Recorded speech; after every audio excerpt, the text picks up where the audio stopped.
sure it's fine. All right, we are recording, and here we go. I have not seen the thing. We are now. Yeah, good. All right. Hello, and welcome to another episode of Intune.training, the place to learn how to use Microsoft Intune. Almost at Teams. The Steve and Adam Show with Steve. Hi, Adam. And Ben, the intern. Hey, he's still the intern. And special guest, Scott Duffey. Hey, Scott. G'day, everyone. Hey, Scott. Well, so we've been having a string of guests, but we've been waiting on Scott for several months now, as he was teasing us with a feature that he wouldn't even tell us we were waiting on, and so he's finally here to talk about his book. Wait, no, he's here to talk about filters in Microsoft Intune, but we're going to talk about his book for a minute. And you may need to unblur. It's blurred. You're going to need to put it in front of your face. Yeah, let's still see your face. There we go. Okay.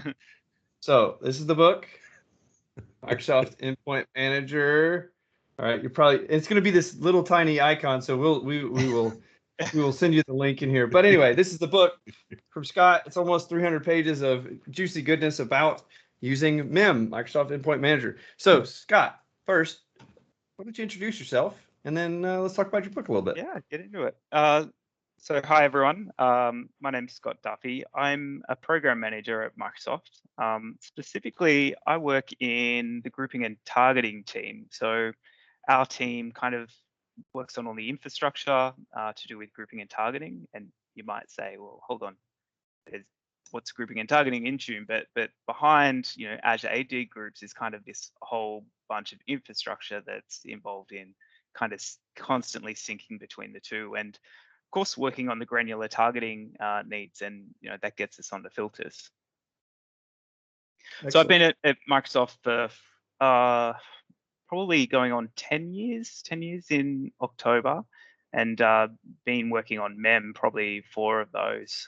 So I, as you can tell, I sound Australian. I've moved to one of us.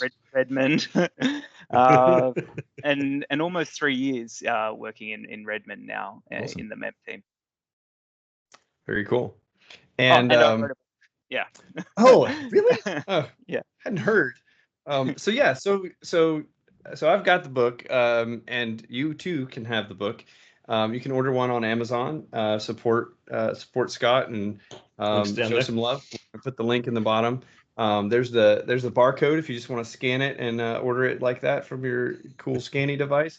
It's not a QR code, but so Scott, let's talk a little bit about your book. So I was reading the intro just a minute ago.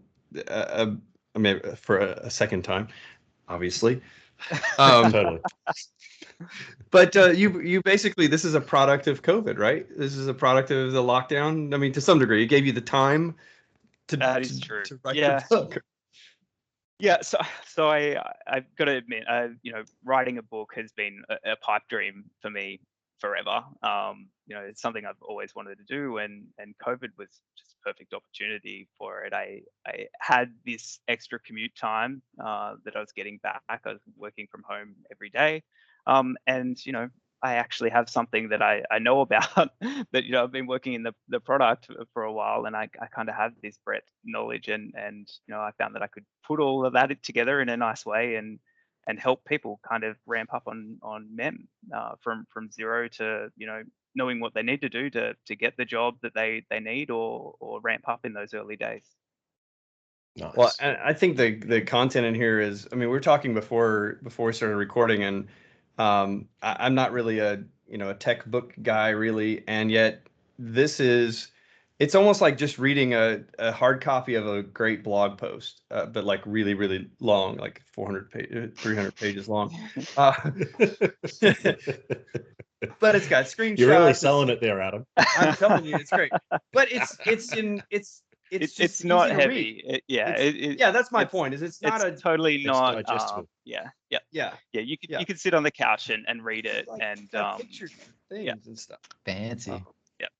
Yeah. So part of that is, part of it's the concepts, like just kind of me coming up with ways to explain some of the really complex mem concepts in an easy way. But then like after each area is kind of a like you go do it section, which is really for you to kind of click through yourself, understand what you just learned and kind of make it real. Yeah, no, it's great because they're all bulleted as do it. Yeah, and it's great. I love it. Yeah. My favorite excerpt from the book is on page 259. It says Intune training on YouTube, a free video training series dedicated. Anyway, thank you for the shout out in the book. How much did we pay for the placement there? But you do have a nice, you do a awesome community shout out to lots of great community resources, blogs, and other folks out there that are contributing to helping educate people in the MIM community. And so I think that's really, really cool as well. Yep, and there's tons of them, and you know, you guys, the amount of videos, training videos that you've recorded, it's just amazing, like the contribution. So really important to call out everyone who's helping out. Well, and you know, speaking of community, we would like to do a giveaway for you, our viewers. So if you're watching this, we would like to give you an opportunity to get a free copy of Scott's book. And to do that for the next 2 weeks, so I don't know what, we need to have a date for the end here. I didn't plan that far ahead. So we'll release this on the next week. So basically, let's go to June 30th. So you have until June 30th. Anyone who comments down in the comment section, we will do a random drawing, and we will just respond to you in the comments. And if you get back with us, we will hook you up with one of Scott's books. So we will have 3 lucky winners, and we will post those. The winners, probably will put it through our Twitter feed as well as on the community feed. You'll see it if you're subscribed to our channel. You'll be able to see the winners announced there after we do the drawing. So please, and if you don't win it, it's inexpensive on Amazon. You can order a digital copy, or you can order a hard copy. Regionally, you got to kind of sort out where it's offered. But I think for the most part, Scott, it's wherever Amazon is available. It's pretty global. It's outside of Amazon as well. There's some other online bookstores as well. Some regions aren't big on Amazon. So yeah, pretty much where you are, you'll be able to get it. Cool. And maybe we can just if you run into Scott at a conference in the future, bring the book with you, and he'll sign it for you. Yep.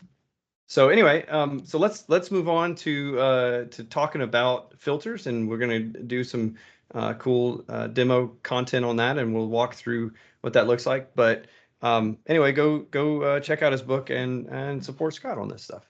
It's pretty cool. All right, so where would you like to start, Scott, on talking about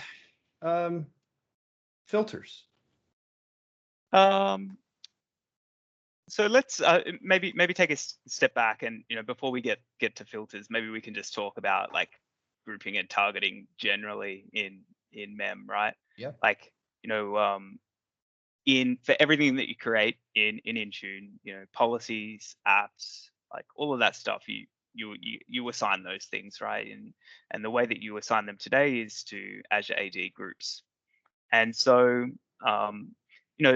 we heard for many years, even before I started working on this feature, about the trouble with that. And one of the problems was, so the key problem is I want to assign to a group of users, but this group of users has multiple devices, and I want to be they've enrolled their corporate Windows device, and they've enrolled a personal Windows device, and I only want to target the corporate Windows device, for example. So like lots of these kind of really granular targeting requirements weren't being met.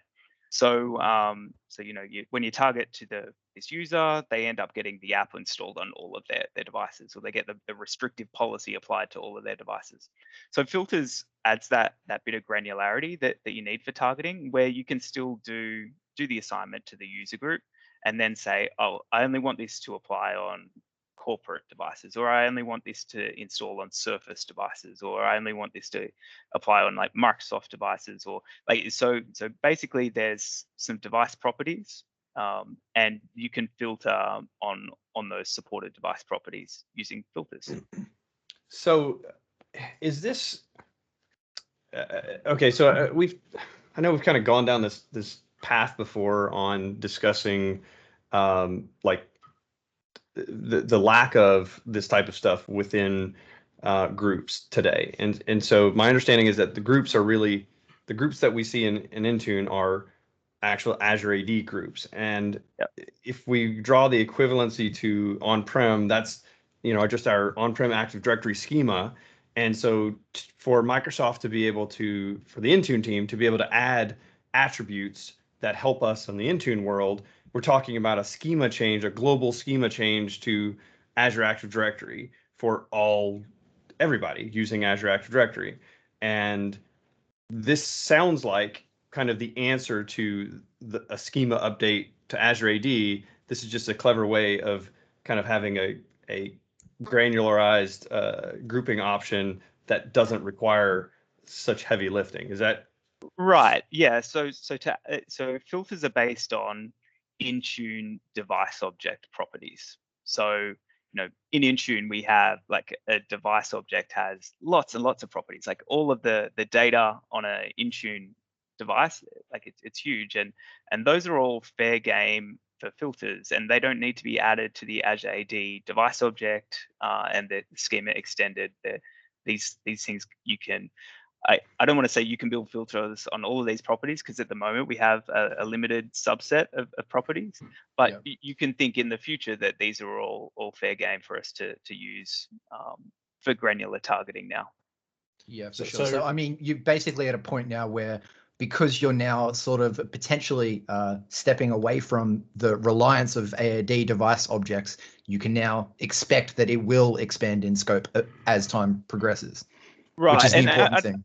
I don't want to say we're stepping away from Azure AD objects. So our targeting is always on an Azure AD object, be it a user group or a device group. There is some cases which we'll talk about. There's like some what we call virtual groups. There's like the all users and all devices virtual groups, which are not Azure AD groups. So we can talk about those. But bad groups. Yeah, the dangerous ones.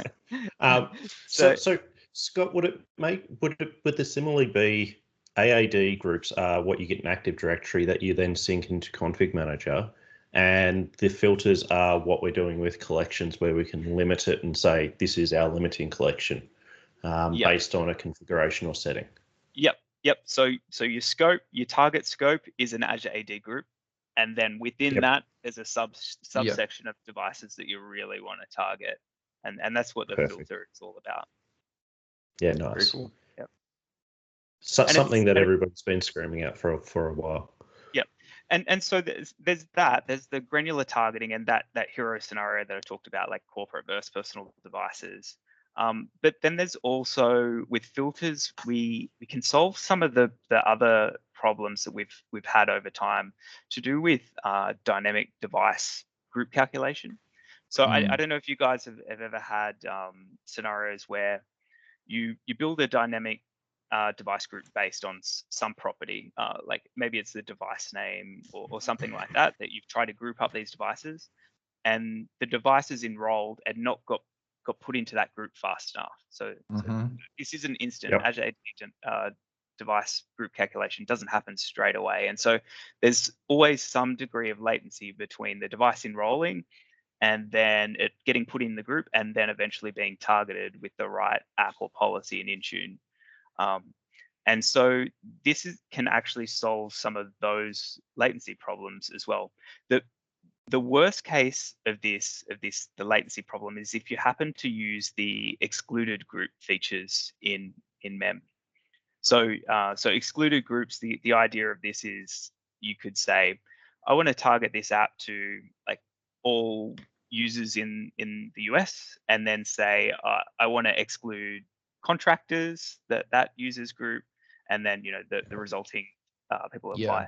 But where it hasn't worked well is if you tried to use the excluded group, a dynamic device group as the excluded group, because of those latency issues. Ultimately what would happen on the device is that it gets targeted for all of the apps and policies, then some period later, it gets put into the exclude group, but it's too late. The app is already installed on the device and doesn't get removed after it. So that was kind of another thing that we're able to solve with filters, because the architecture, which we can talk about in a bit, is really super fast and performant and dynamic, and happens at check-in evaluation time, which is really cool. Nice. Excellent. So it puts the dynamic in filters. That joke didn't work. I didn't.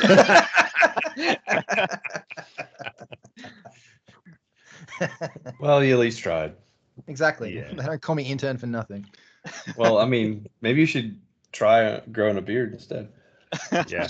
Just shaved. Look, all of our guests come with beards. I don't understand. Yeah. Yep. Fine. When you asked me to come on the show, I said no. Wait, I got to grow a beard first. So now I'm fit to come on the show. Yeah. Excellent. Nice. All right. So, do you want to see it? demo time? Demo time? Yeah. Demo. Yeah. So. All right. Just full disclosure, and I mean we talked about this before, but for the audience sake, we've read about this, we know conceptually about this, but we haven't messed with this yet. I haven't messed with this yet.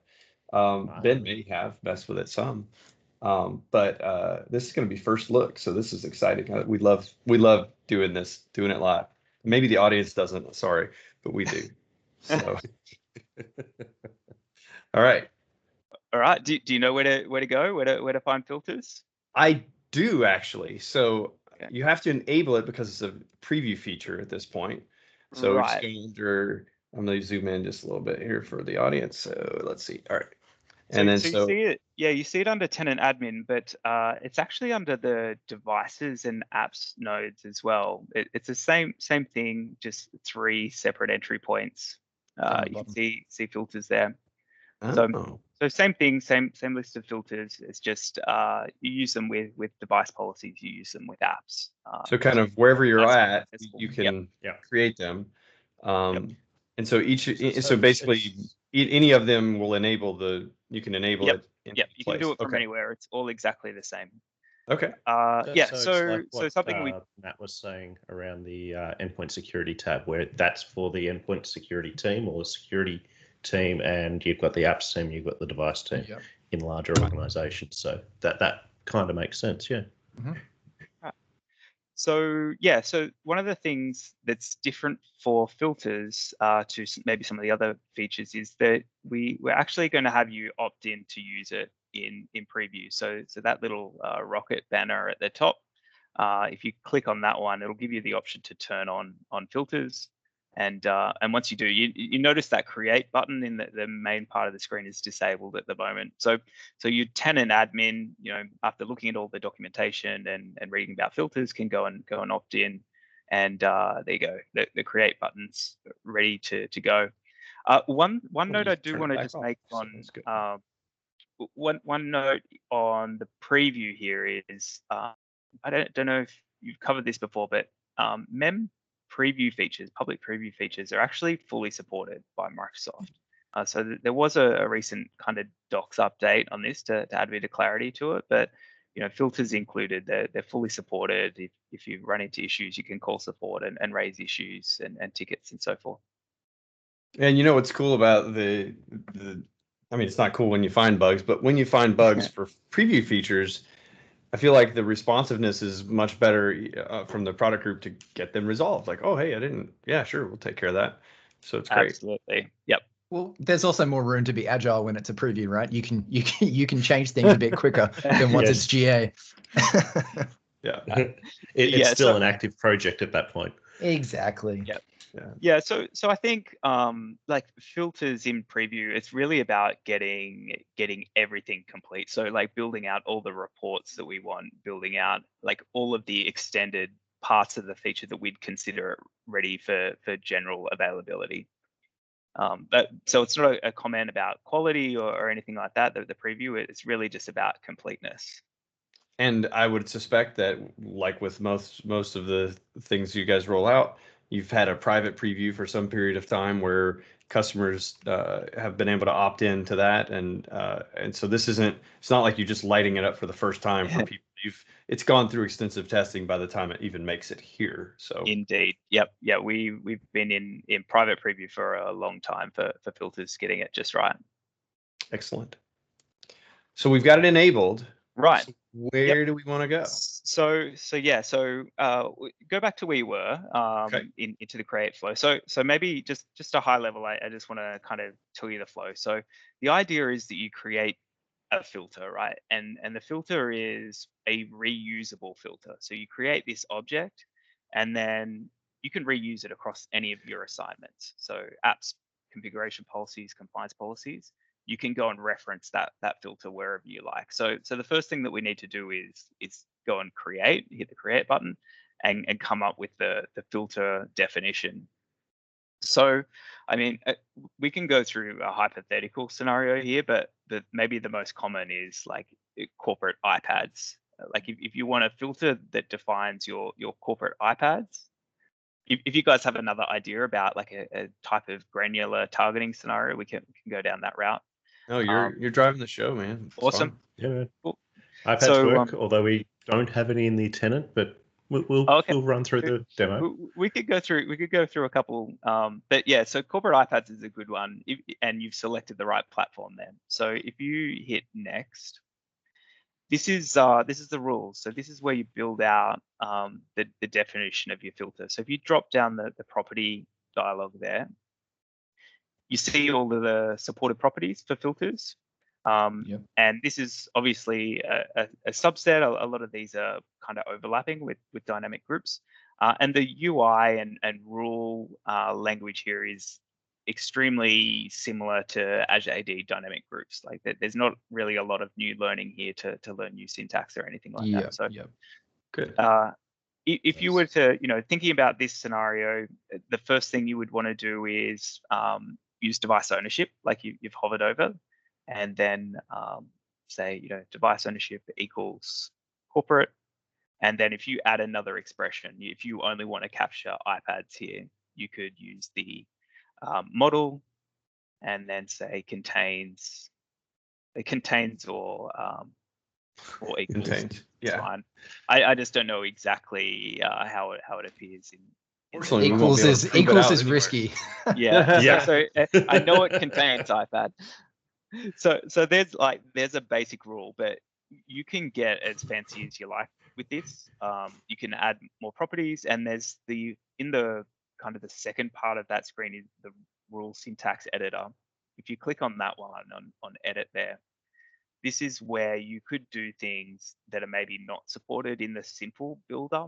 So if you wanted to nest some expressions, for example, if you want to say corporate iPads or personal iPhones, those would both be kind of included in this, for example. So probably not a very good example, but there's lots of cases where you want to like include the manufacturer and the model, or something else there. Something similar to.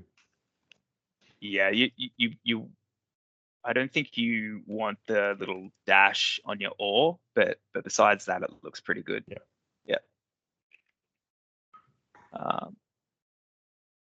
Exactly. Look at you. And we'll validate that to make sure it's right when you click OK. And look at that, got the green tick. And it's OK. Cool. So, and when we do the nested statements, something that's not supported in the simple builder, it'll be disabled. Gotcha.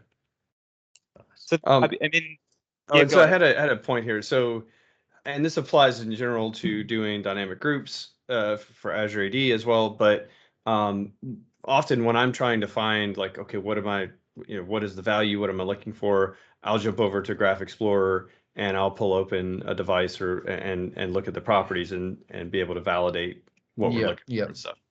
Yep. Yeah. So most of these properties are available in the UI, like just in the device blade. So you'll be able to copy and paste directly out of there, and the value will match. And there are a couple of cases, like I think enrollment profile name may be one area that eventually will add those things to the UI, so it'll be nice and easy to find the exact value to use.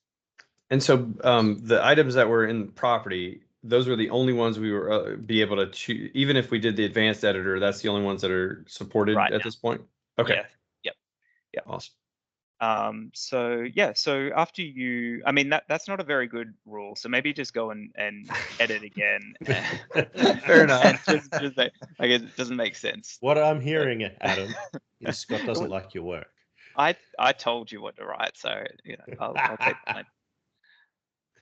Yep. So that's a nice and simple logical rule. And it's also cool to see that automatically light up once it becomes a non-custom rule. I like that UI element. Thank you. My developers will be very happy to hear that in the recording. Excellent. So let me ask you this, because I noticed. So I had to hit OK after. So when I made a change, I had to hit OK, and then it's like it's doing the validation. It gives me the green tick. But then you still have to hit OK a second time. Is that by design, or is that just a? Sorry, I don't mean to pop up. If it's a bug, sorry, I don't mean to highlight. Oh no, because it's validating the rule. Validating. It's got to make sure that rule is solid. Yeah. Okay. It's the save and review button. Yeah. Fair enough. Yeah. Okay. Cool. So I mean that's it. I mean you could get really fancy with these. There's some cool scenarios here. Like if you want to define all your virtual machines, right? Like there's any model that contains the word virtual, or if you want to look at all your Android based Teams devices, you could list out the models of those. So customers are kind of telling us every day new scenarios, and some of those are with the supported properties that are in that list, and some are okay, we need this additional property added, and that's all feedback that we're taking throughout the preview as well, and hopefully building out this to have even more capability for you. Now we chose iPad and iOS, but or iPhone. Is this list the same list we would get if we chose Windows at this point? It's almost exactly the same.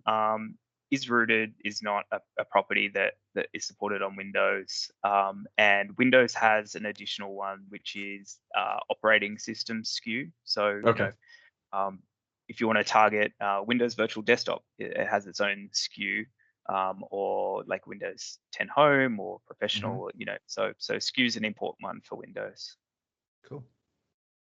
I know I've got a lot of customers that are using this sort of thing for their patching, where they target all of their devices in their environment, but then they really want to ratchet it down, either based on user filters or like specific scoping. But the idea is that they just want to catch everything and then filter it later. So there's a huge value in this. So I love it. Awesome. So we'll hit go ahead and save it. So now you've got your very first filter object, Corp iPads. So we'll get all those corporate iPads we have. That's great. Yes. So if you want, if you have a scenario that makes more sense, we can create another one. Otherwise, we can just run through. Let's create a filter based on our virtual machines, because we got a lot of virtual machines. Yep.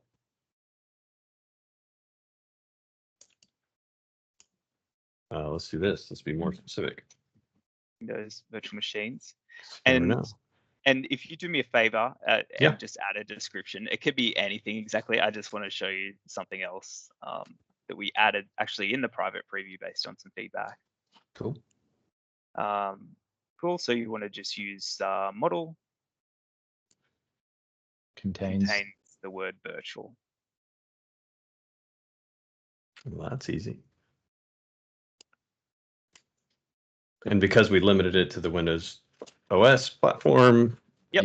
So the platform is implicit, right? So the filter object is associated with Windows 10, and so that'll come in a bit in a minute after you create it. We'll only show you the list of filters, the Windows 10 filters, when you're creating a Windows 10 policy or a Windows 10 app. Gotcha.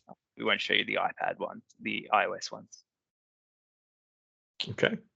Cool. So did you want to go ahead and deploy something? You might have an existing deployment or you Yeah, might let's deploy an app. I'm sure we've got something in there. Yep. Yeah, I think we've got the. I believe we have Winamp. Yeah, whoops the llama's ass. Winamp 5-point infinite. Yes, I love it. I feel like it failed on the last one it deployed to. Yeah, because I think we intentionally made it fail for one of our previous videos. There it is. Nice. Cool. So yeah, so the action happens in the assignment section, right? So if you jump in there. So let's can we assign this to like all devices or something, or all users, and then filter down to virtual machines? Yeah. Did you want to strip out the existing assignment there that you've got? Yep. And so you can choose whatever you like. You can say, I want this to be all devices or all users or a specific user or device group. It doesn't really matter. We can use filters with all of those. Oh, cool. So that was your starting point, all devices. And then if you click on either filter mode or filter preview, both of those end in this spot. And so this is your list of filters that you get to choose. And the three choices here, right? So you can just not filter the assignment. You can say, I only want to include virtual machines, or I want to exclude virtual machines here. So, okay. So if you only wanted, Winamp to apply on virtual machines, you'd use include. But if you wanted virtual machines to not get Winamp, you would use exclude mode. Okay. Sorry, I zoomed out here because we were getting cut off at the bottom there. The one thing I did want to show you, so we've got this feedback in the private preview, and if you hover over the little info bubble for the filter object, that's nice. It brings up description. Yeah, so that's cool. We had some feedback actually. This used to be just like a list of filter names, and then we got the feedback that it could be really tricky to identify different filters. So and it even shows you the rules there. That's really neat. That's great. Yeah, like that. So we could just basically include or exclude on top of whatever we've assigned. So this is, I mean, this is almost, I mean, it's not, but it's just another, it's equivalent. No, it's not. Scope tags. I'm thinking scope tags. Sorry, but it's not. It's different. But it's not scope filtering. tags. We're filtering. It's not things, scope but tags. It's not scope tags. It's more equivalent to collections and nested collections than it is scope tags. Right. Scope tags is changing what you can see and all that sort of stuff, and this is actually specifically filtering what's being targeted. Yeah, right. It's filtering on buckets of devices. Yeah. And so wrong analogy all around. But you're not actually creating a targeting object at this point, like a collection. Like you right now, you can't click on this thing and see all the devices like group plus filter. Yeah. This is going to be dynamic. So every device in this group, the all devices group, when it does an MDM check-in, it's going to go through this filter evaluation and say, oh, is this app for me? Should I be included or not? And then if it's a match, then great, it'll be included, it'll get the app, and if not, it won't. So the targeting group is still the same, but it's dynamically deciding whether to apply the policy or not. Okay, so can you cover that a minute though? So this is when the device is syncing in, it's asking for assignments, and then the processing is occurring server side, and then it's sending stuff down after it's already been filtered. Right. So there is so in Intune there's kind of like this concept of I'll generically say gateways, but they're just like endpoints in the cloud that the client communicates with. And the most common one is the MDM gateway. And so the team that I work with, the grouping and targeting team, essentially built this really cool filtering engine that's super fast and plugged it into every different device gateway that we have. So the MDM gateway, when it goes through to apply policy, it goes through this additional filtering engine to decide whether to serve up the policy or not. But other examples of gateways might be like if you're browsing the company portal for available apps, like that is a gateway, a separate gateway, right? The app itself is talking to a cloud service and then deciding which apps to show you in the company portal or not. So I've got a fairly advanced scenario here where I just want to sort of see what would happen. So all right, we've got a whole bunch of machines that are all virtual machines, but we've got one that hasn't been online for a really, really long time because it's just my lab or whatever, right? In this scenario, we'd potentially say that our filter is to exclude all virtual machines. Now, so, the intent here is that we've got this core business application, Winamp 5 Infinite, that needs to go out to all machines, but not the virtual machines.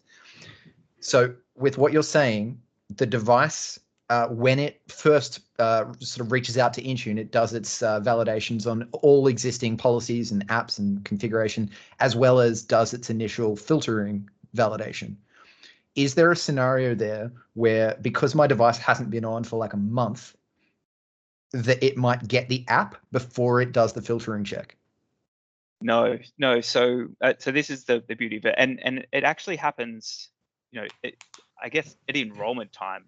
From the moment the device enrolls, and then every single check-in, we're doing filtering at each of those points. So, back to that problem that I was talking about before with include and exclude groups and latency, we really wanted to avoid anything like that. So, okay.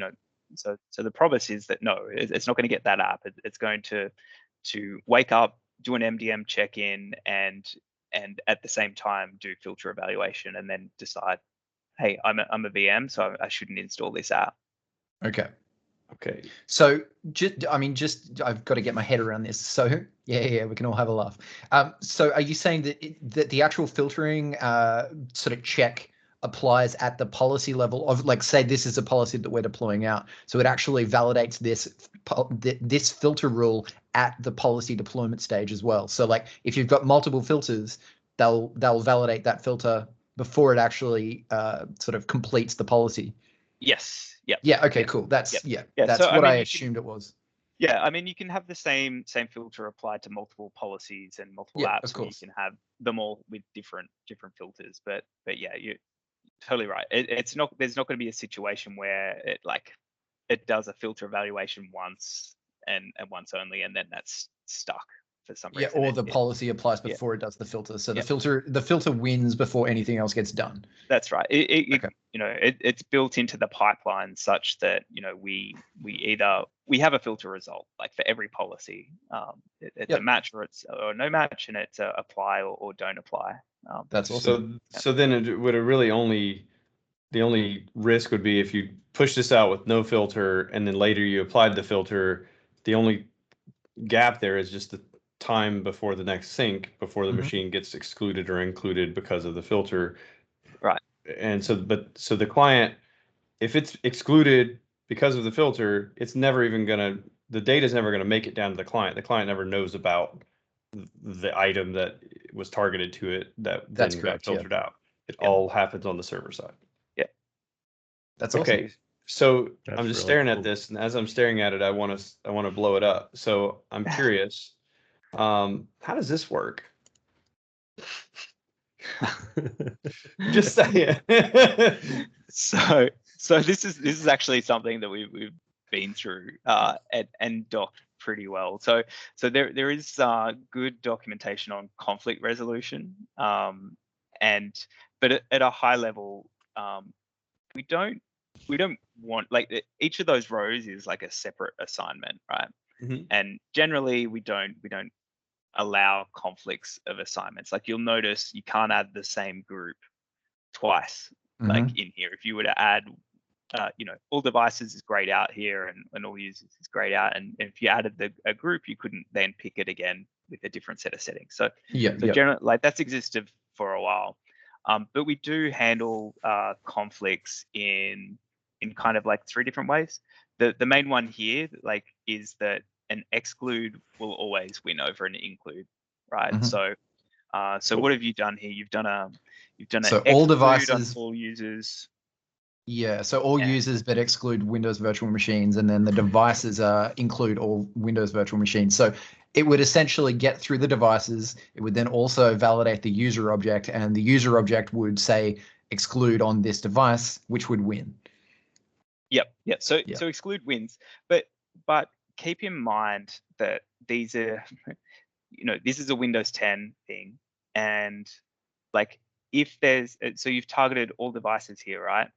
And a device sitting at the Windows logon screen has no user context at all, right? It's sitting there at the logon screen doing MDM check-ins in the background with no user context at all. So it's only going to see that all devices assignment during that stage, and honor that. Later on, after a user has logged on, then check-ins would include both the device ID and the user ID, and would be able to kind of come up with that conflict resolution result. But there may be a period of time there where, well, you're only doing a device check-in. Gotcha. So there is a scenario there that would not be nice.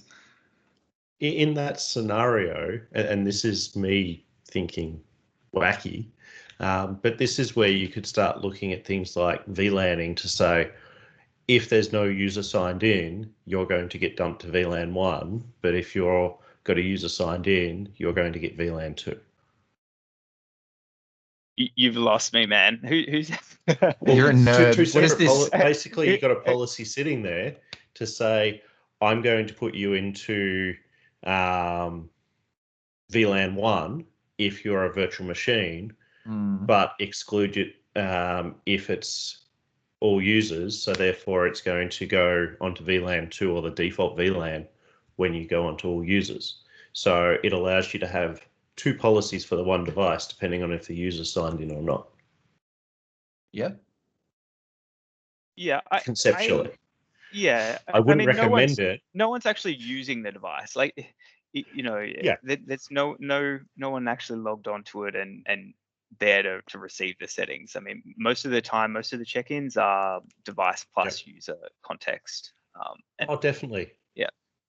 So I mean, it's a better example of this. I mean, we just did it because but if we had two device groups, or two user groups that included the same user or the same device, and we did this, so it was equally targeted to just devices or just users. Yeah.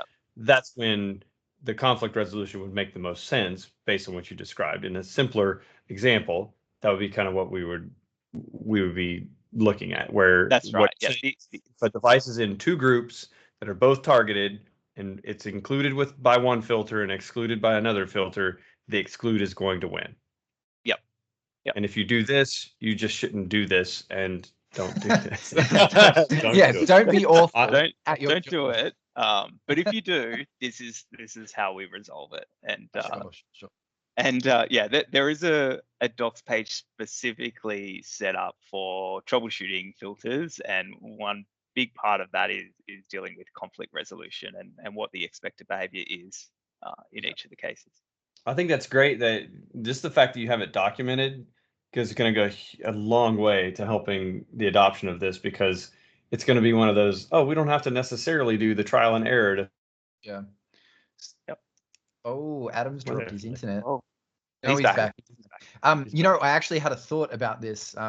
So in that very very real world scenario that Adam is setting up here, what I would actually be doing in that scenario is I'd be saying, so all devices include, but filter on Windows virtual machines.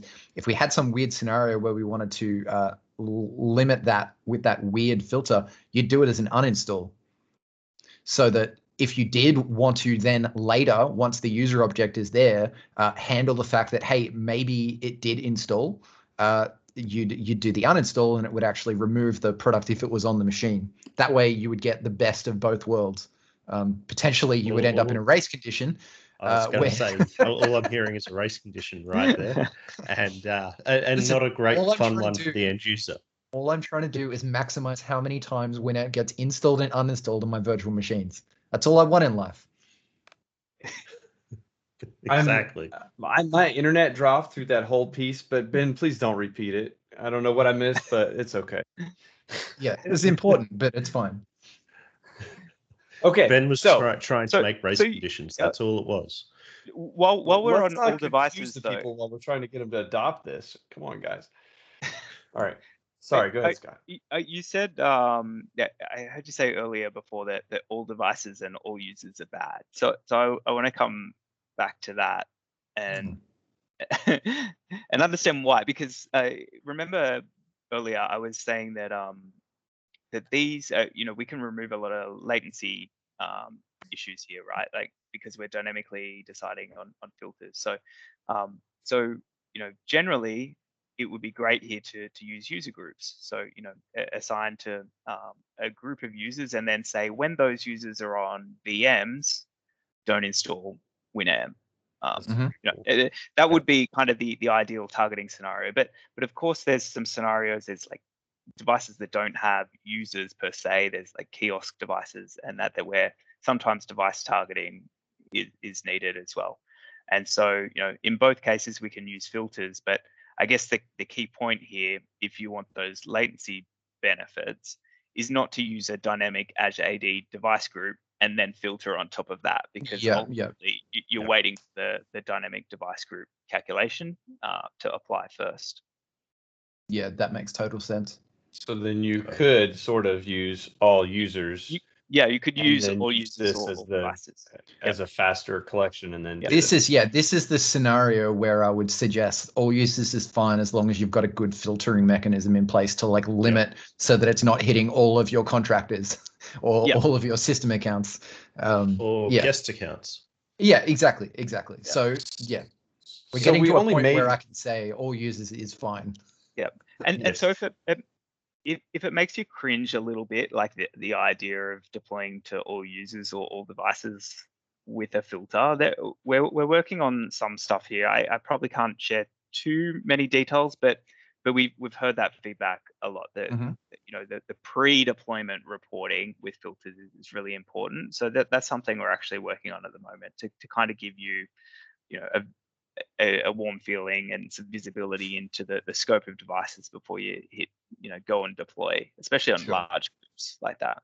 Well, Steve, it's like sitting if I'm wrong, but I think part of the issue with the all users, all devices is that it's the risk of not knowing who all is included in there, not having any control over who might have slipped into the all users. Well, it's that, and it captures a lot. The scope of it is significantly higher than what everyone just thinks is. Oh yeah, it's all my corporate users. No. It's all users, all user objects. Full stop.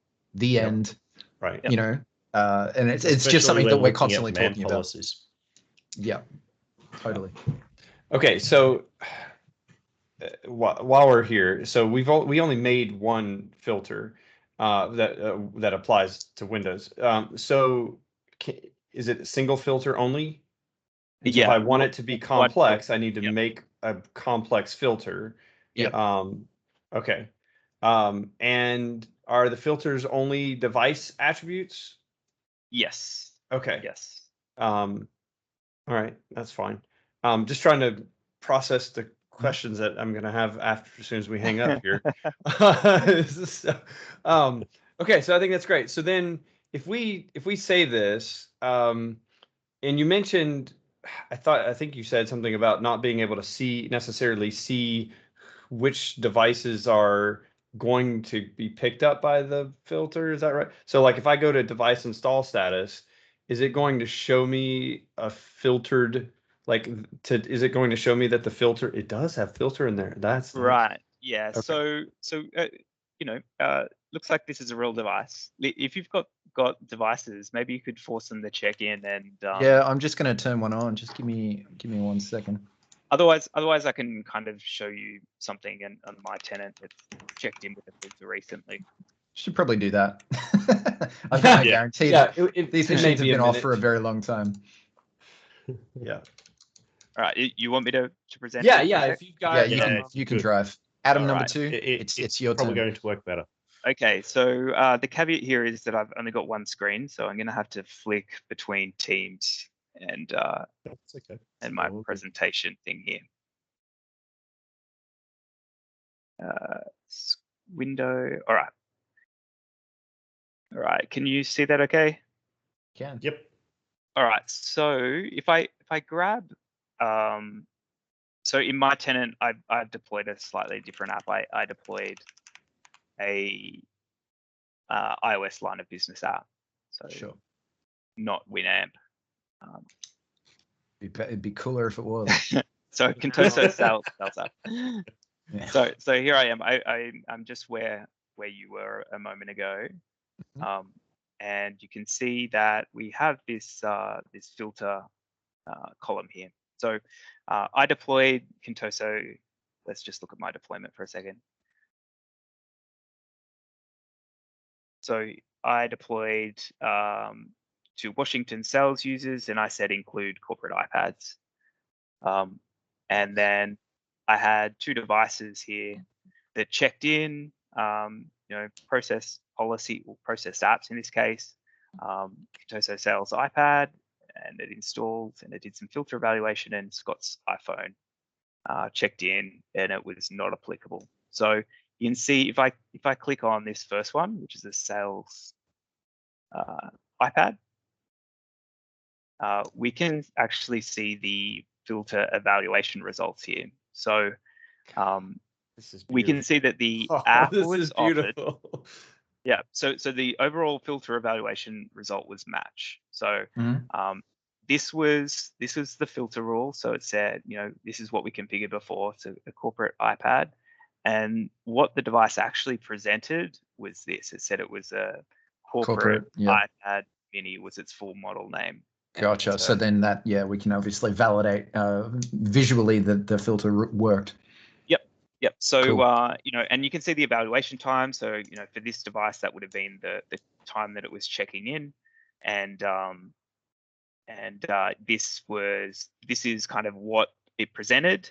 This one thing I would call out here is this filter section here, the filters section here. This is live. So this is how the filter is currently configured right now. Gotcha. So just keep that in mind if you're troubleshooting. This is like if you happen to be changing the filter a lot, since the device checked in, then you might see some weird things here. So just bear that in mind, and you can work it out. Is the last modified time and then the evaluation time as well. So wait, sorry, the last modified value is the modification date on the filter object. The filter object, yeah. This whole section is the filter object. So basically, if last modified is newer than last eval, potentially disregard that the data that's in the screen. Yeah. WinApp is currently downloading on my virtual machine. I just want to let everyone know. So that's the app offered, and of course the reverse there is this one which was not applicable, and the app of course is not going to be offered. And actually, this is a good demo. We keep this detailed filter evaluation results for 30 days. Okay. So this is for troubleshooting purposes. So this isn't kept forever. Obviously, this device here hasn't checked in for a long time and got up-to-date filter results. So you have this warning at the top. Is this filter eval data exposable from Graph? It is, yes. Yes, okay. I think both the ability to create filters, to view filters, edit them is available in Graph, and I believe you can call this context pane as well by passing in the policy ID and then app ID. Probably device name. Yeah. Okay. Yeah. So it's based on the device name and policy name here. Yeah. Cool. So that's this is the reporting experience for filters, but there is a couple of other things that I should mention while I'm here. So for a given device, you'll actually see this same kind of context pane inside the device details section. So if I was to jump in and grab that device that I was just looking at, just find that sales iPad, you'll notice that there is an additional node here for the device details. So this one here. And so this will be a list of all of the workloads that were assigned to this device that it did some filter processing on. So It looks like I only deployed one app to this iPad, but you could imagine that there might be quite a list of different workloads here. So basically, if you targeted to all users for everything, you would, and then applied a filter to everything you've got in your tenant, you would see a list of everything that's targeted to all users, basically. Yep. Yep. The basic flow is the device, does its check-in, does some evaluation, and the results are sent back to Intune and listed here for each device. That's very cool. So this is kind of the. I mean, I like it because it's showing you stuff that normally would just get excluded because it's not true. Like it didn't happen. It's not assigned or whatever. It got excluded. Part of a group. Yeah. And so now you get to see. Yeah, you get to see both sides of it. I like that. Yeah. So the things that we're really worried about, well, are both cases, right? Like the case where, and this is all about troubleshooting. The case where some devices got something that they should not have, like you think that they shouldn't have got it, they should have been excluded. So we care about that. But then also the reverse, they didn't get something and you think they should have. So with these kind of troubleshooting reports, you should be able to go and figure out what needs to change in either like your filter, maybe there's a typo there or the conditions are wrong, or then kind of troubleshoot further. Yeah. Very cool. Yeah, so what I showed you in apps, like as a column, this is a pattern that we will apply across all of the workloads. You might notice, something like a configuration profile might not have that column yet. This is something that just needs some more back-end infra work from us to kind of get to a point where we can add that column and show it. But over time, you'll consistently see that across the reports. So are there places where filters are not available yet in preview?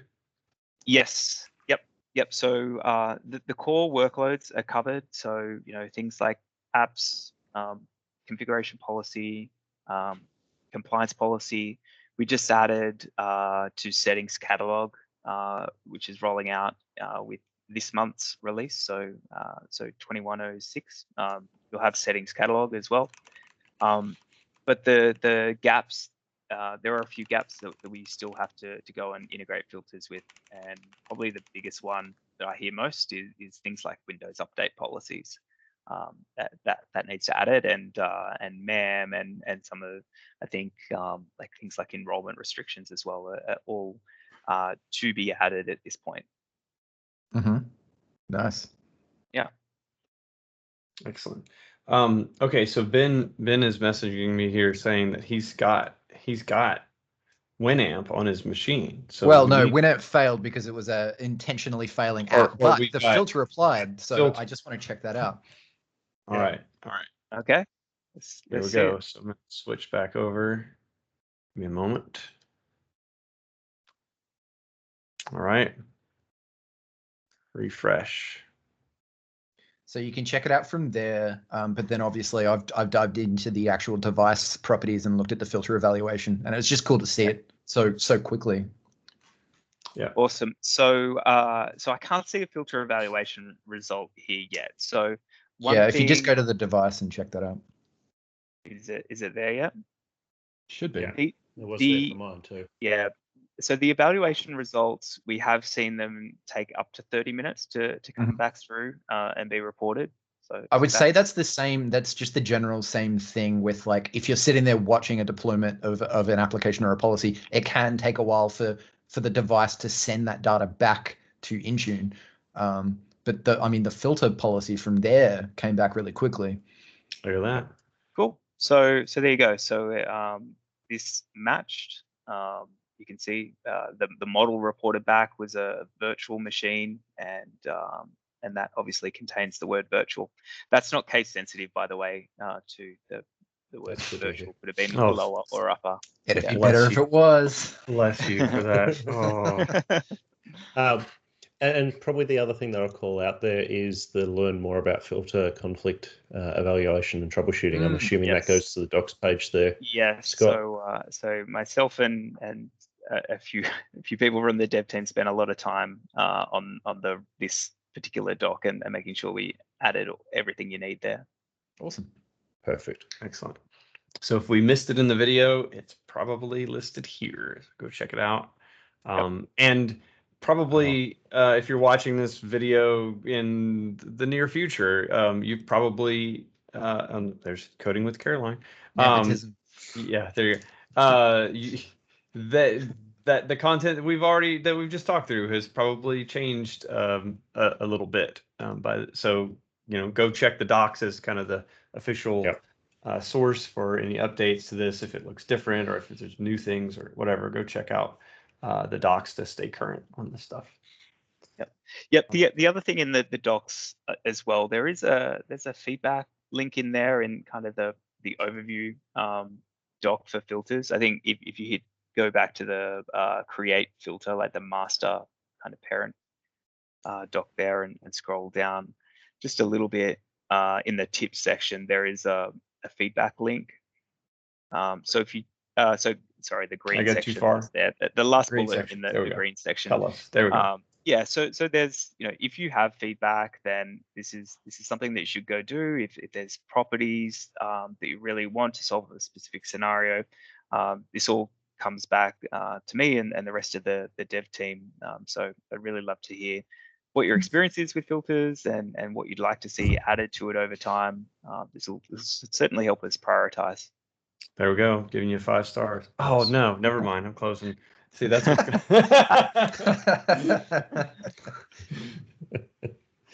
that's awesome.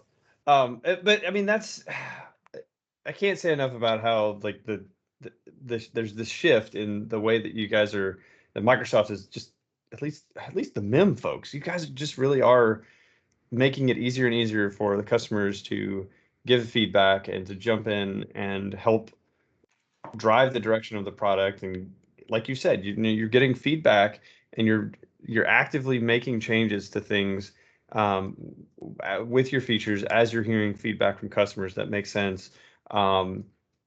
Keyword, it makes sense to make these changes. Yes. Bring all your crazy ideas, Steve. You guys what are you telling me? It's justified. Anyway, I think it's great. So and we say this all the time. Go check out the docs. This is where it's at. But also give feedback. Go check it out. Scott, do you guys do telemetry on how many people are using your features and turning on? Do you know how many folks have turned on? Absolutely. I'm not going to share it, but no, So it's actually a daily task for me. It's something I'm really excited about to see the number of customers that are onboarding and using it in scenarios. It's really close to my heart. Well, and the point I was hoping to make with that is that go turn the things on and use the features to show that you're interested, because that's a metric, an easy metric that these guys can track and say, oh, we turned this new feature on, and look at how rapidly people have immediately gone out and turned this stuff on and are testing it. And so I think that's, so those of you watching, go click the button at least, just so that they'll do more stuff with filters, giving more people and to do. If you see problems, log tickets. Please. Mm-hmm. Yeah. Yes. I like hearing about the good stuff too. Like Yes. Not just filters is great, but like filters helped me solve this specific problem, this targeting problem. Like we may not have even heard about this problem, and it's great to know the different scenarios that the technology can be applied to. That's what I like.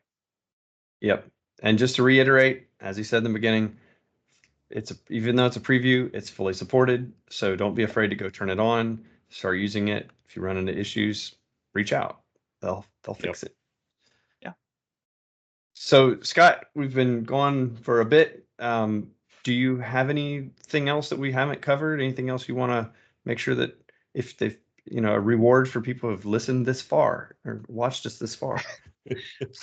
I don't have any other secret nugget features to talk about at this point. Maybe soon I can jump back on and just make sure you don't shave. I can guarantee you I will be shaven for that. This is not state. I understand. Well, I know that lots of the questions, lots of the comments are Scott and Adam related, and we are not. So just saying. So don't forget to comment on the video if you would like to make an entry to get a free book, and It doesn't matter. Well, I mean, say nice things. It'd be nice, but whatever. But we'll do the drawing. It's going to give you a better chance if you say nice things. Yes. We will filter things out. Okay, so June 30th will be our drawing for the book, and we'll get that taken care of. And go check out Scott's book on all the major places that sell books and things. And we will have Scott's Twitter and other contact info in our description, as well as links to the docs and all of those great things. And one more thing before we go. Steve, do you remember that one video that we did? Oh man, it was season one, and it was like this feature that like allowed you to use biometrics or something to like get into your company data. What was it called? Like Hi for business. Hello. That's the one. Hello for business. Yeah. So if you powered through that episode, Hello for Business episode, Scott, I don't know if you realize this, but like that was your blog was a huge portion of us of our helping us struggle through that. So yeah, it was. I still reference that blog because we still struggle with this. So anyway, thank you for that, even because you really at the time, probably even still, have had like one of the only like comprehensive resources around how to actually use Hello for Business. And in fact, I think I saw somebody's blog recently that they totally stole your graphic. From that. They just updated the Intune version. Yeah. But thank you for that, even. So Scott, you've been a resource to the community in so many ways. And so thank you for coming and sharing this awesome new feature with us. I hope folks go out and test it out because I'm really excited about it. Yeah, thanks. And thanks so much for having me on. This has been fun. Go. Absolutely. Thank you. All right. Well, I guess on that note, we'll say goodbye. Thanks, guys. Thanks, everyone. Thank you. Bye. See you next time.